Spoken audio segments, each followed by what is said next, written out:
আসসালামু আলাইকুম everyone, welcome back to my channel. আমার আজকের রেসিপি ক্যারামেল চকলেট পুডিং। এই পুডিংটি কিন্তু খেতে বেশ মজার হয়। আশা করছি রেসিপিটি সবার কাছে ভালো লাগবে। যদি ভালো লাগে তাহলে প্লিজ একটি লাইক দিয়ে দিবেন এবং যারা আমার চ্যানেলে নতুন আছেন চ্যানেলটি সাবস্ক্রাইব করে পাশে থাকা বেল বাটনটি প্রেস করবেন, তাহলে আমার পরবর্তী ভিডিও নোটিফিকেশনের মাধ্যমে সবার আগেই আপনার কাছে পৌঁছে যাবে। তো চলুন চলে যাই মূল রেসিপিতে। প্রথমেই আমরা পুডিংয়ের জন্য ক্যারামেলটা তৈরি করে নিব। তো একটা প্যানে 1/4 কাপ চিনি নিয়ে নিয়েছি, এর মধ্যে অ্যাড করে দিব 2 টেবিল চামচ পানি। তারপর লো হিটে এটাকে অনবরত নেড়ে যেতে হবে। তো লক্ষ্য রাখতে হবে ক্যারামেলটা যেন খুব বেশি পুড়ে না যায়, তাহলে কিন্তু পুডিংটা খেতে দিতে লাগবে। তো যখন এরকম ব্রাউনিশ কালার হয়ে যাবে তখন আমি চুলা থেকে ক্যারামেলটা নামিয়ে বাটিতে সেট করে নিব।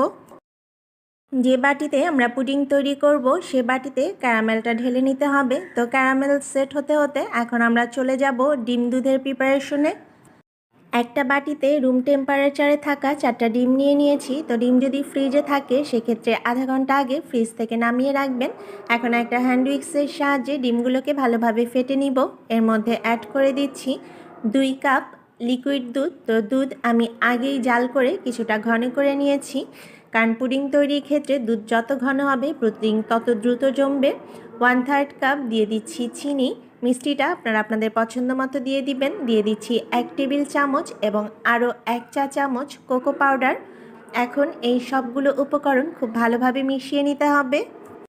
পুডিংয়ের জন্য যেহেতু দুধটা ঠান্ডা করে নিতে হয়েছে, এই ঠান্ডা দুধে কোকো পাউডার মিক্সড করতে কিছুটা সময় লাগে।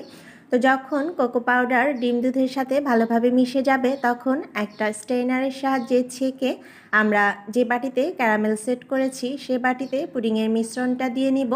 তো এটা কিন্তু অবশ্যই ছেঁকে নিতে হবে, তা না হলে কোকো পাউডারের জমাট বাঁধা অংশগুলো পুডিংয়ের মধ্যে থাকলে খেতে ভালো লাগবে না। এবার ঢাকনা দিয়ে বাটিটা ঢেকে দিতে হবে।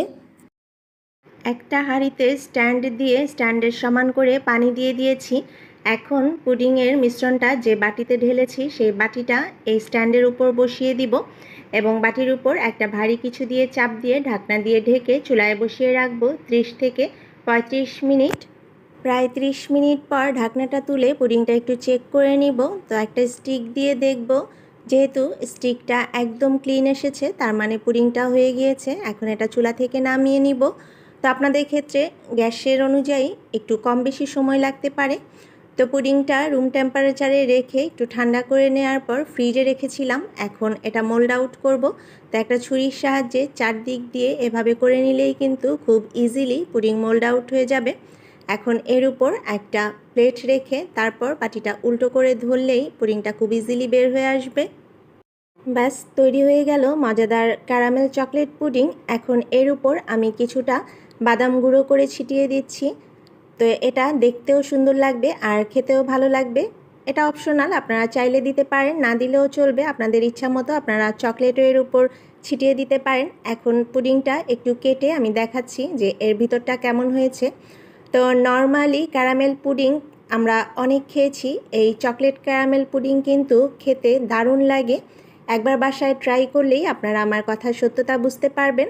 তো আশা করছি আজকের রেসিপিটি সবার কাছে ভালো লেগেছে। যদি ভালো লাগে তাহলে অবশ্যই আমাকে কমেন্ট করে জানাবেন আর এভাবে বাসায় ট্রাই করবেন। তো সবাই অনেক ভালো থাকবেন, সুস্থ থাকবেন। আল্লাহ হাফেজ।